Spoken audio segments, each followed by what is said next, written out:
வணக்கம் நண்பர்களே.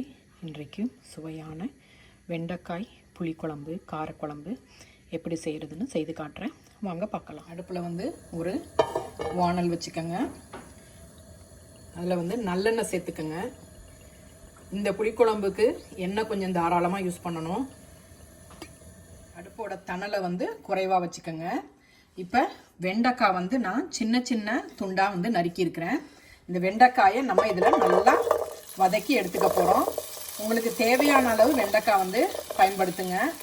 நான் வந்து ஒரு 1/2 கிலோ கிட்ட நான் வெண்டைக்காய் எடுத்துருக்கிறேன்.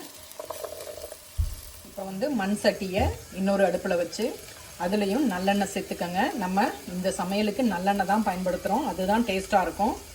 அதே மாதிரி நிறைய நல்லெண்ணெய் வேணும். இது வந்து ஒரு 3லேருந்து 4 டேபிள் ஸ்பூன் எண்ணெய் சேர்த்துருக்கேன். சும்மா ஒரு 1/4 டீஸ்பூன் வந்து வெந்தயம் சேர்த்துக்கங்க.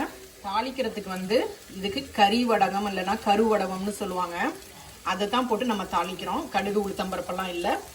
இதுதான் வந்து நல்லா வாசனையாக இருக்கும் புளிக்குழம்புக்கு. போட்டதும் பொரிஞ்சதும் மிளகாய் வந்து பச்சை மிளகாய் ஒரு 3 மிளகாய் கீறி வச்சுருக்கேன். கொஞ்சம் கருவேப்பில்லை அதையும் போட்டுடுங்க. வந்து ஒரு 12 பல்லு பெரிய பல்லு பூண்டு, அதை 2-3 நறுக்கி இருக்கிறேன். இது வந்து ஒரு 45 கிராம் இருக்குது. இதையும் முதல்ல நம்ம போட்டு வதக்கிக்கலாம். பெரிய வெங்காயம், இது வந்து ஒரு வெங்காயம் நான் வந்து நறுக்கியிருக்கிறேன். நீங்கள் வந்து உங்ககிட்ட சின்ன வெங்காயம் இருந்ததுன்னா அதை பயன்படுத்துங்க, இன்னும் டேஸ்ட் வந்து அருமையாக இருக்கும். இது வந்து ஒரு 190 கிராம் இருக்குது. கொஞ்சம் வதங்கின பிறகு தக்காளி, நான் வந்து வைன் டொமேட்டோ தான் எடுத்துருக்கிறேன். இது வந்து 1/2 கிலோ இருக்கும். இதையும் வந்து நல்லா வதக்கிக்கலாம். இப்போ நீங்கள் வீட்டில் வந்து ஒரு 2 பேர் 3 பேருக்கு செய்கிறீங்க அப்படின்னீங்கன்னா நான் சொல்கிற இந்த இதில் வந்து அளவில் வந்து 1/3 3ல் 1 பங்கு செஞ்சிங்கன்னா உங்களுக்கு வந்து ஒரு 2 பேர் 3 பேர் இருக்கவங்களுக்கு சரியாக இருக்கும். நான் வந்து ஒரு பார்ட்டிக்கு செய்கிறதுனால நான் இந்த அளவில் செய்கிறேன். கல் உப்பு வந்து நான் போட்டு இந்த குழம்பு வைக்கிறேன். கொஞ்சம் கல் உப்பு சேர்த்துருங்க. உங்கள்கிட்ட இது இல்லைன்னா சாதாரண உப்பே சேர்த்துக்கோங்க. அப்போ தான் கொஞ்சம் தக்காளியும் வெங்காயமும் கொஞ்சம் சீக்கிரம் வதங்கும். ஒரு பாதி தக்காளி வெந்த பிறகு மஞ்சத்தூள் சேர்த்துக்கோங்க, குழம்பு தூள் சேர்த்துக்கோங்க.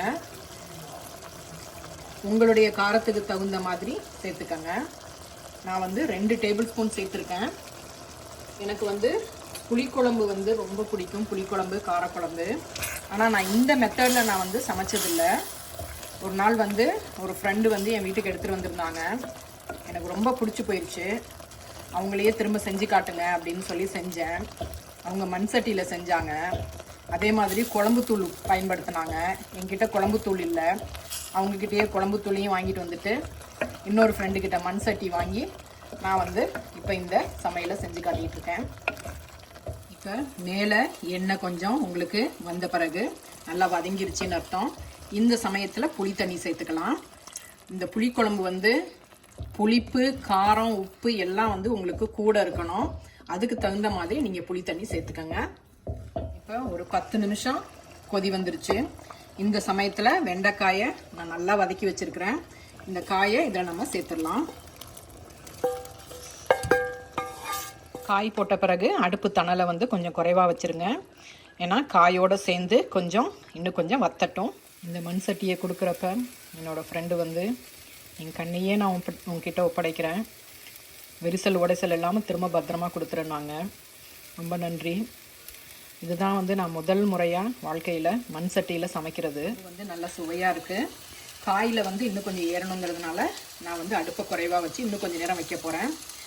இந்த குழம்புல வந்து பார்த்திங்கன்னா நமக்கு இனிப்பு புளிப்பு காரம் உப்பு எல்லாம் கூட இருக்கிறதுனால நம்ம வந்து கொஞ்சம் வெல்லம் சேர்த்துக்கணும். அப்போ அந்த இனிப்பு சுவையும் நமக்கு அதில் தெரியும் சாப்பிட்றப்ப. அதனால் அதுக்கு தகுந்த மாதிரி நான் வந்து ஒரு டேபிள் ஸ்பூன் நல்லா கோபுரமாக நான் வந்து வெல்லம் சேர்த்துருக்கேன். எண்ணெய் பிரிஞ்சு வந்துருச்சு பாருங்கள். இந்த சமயத்தில் கொத்தமல்லி இலையை தூவிட்டு நம்ம அடுப்பை நிறுத்திடலாம். இதே குழம்பு வந்து நீங்கள் ஒரு 1-2 நாளையில் பயன்படுத்த போகிறீங்கன்னா இந்த இதிலையே நிறுத்திடலாம். நீங்கள் வந்து ஒரு வாரம் 10 நாள் வச்சுருந்து சாப்பிட போகிறீங்க அப்படின்னீங்கன்னா இன்னும் கொஞ்சம் சுண்டை வச்சுக்கலாம். நம்ம அது வந்து நீங்கள் சாதத்துக்கோ இல்லை தயிர் சாதத்துக்கெல்லாம் வந்து தொட்டு சாப்பிட்டோம்னா ரொம்ப ரொம்ப சுவையாக இருக்கும். உண்மையிலேயே ரொம்ப டேஸ்ட்டாக இருக்குது. இது வந்து மண் சட்டியோடைய சிறப்பா இல்லை வந்து அவங்களோட குழம்பு தூளோடைய சிறப்பான்னு தெரியாது. ஆனால் ரொம்ப சுவையாக இருக்குது. நீங்களும் வந்து இந்த குழம்பை செஞ்சு பாருங்கள். மீதம் இருக்கிற வெண்டைக்காய் இன்னொரு 1/2 கிலோ வெண்டைக்காய் இருக்குது. அதை வந்து நான் இதே மாதிரி வதக்கி எடுத்து ஃப்ரீசரில் வச்சுருவேன். ஸோ திரும்ப புளிக்குழம்பு பண்ணுறப்ப இதை அப்படியே வந்து பயன்படுத்திக்கலாம். சாம்பார் பண்ணுறப்பவும் இதை நம்ம பயன்படுத்திக்கலாம். இந்த குழம்புக்கு வந்து நான் 3 டேபிள் ஸ்பூன் வந்து குழம்புத்தூள் சேர்த்துருக்கேன். ஒரு அரை டீஸ்பூன் வந்து தனி மிளகாத்தூள் சேர்த்துருக்கேன். சுவையான வெண்டைக்காய் புளிக்குழம்பு காரக்குழம்பு தயாராகிருச்சு.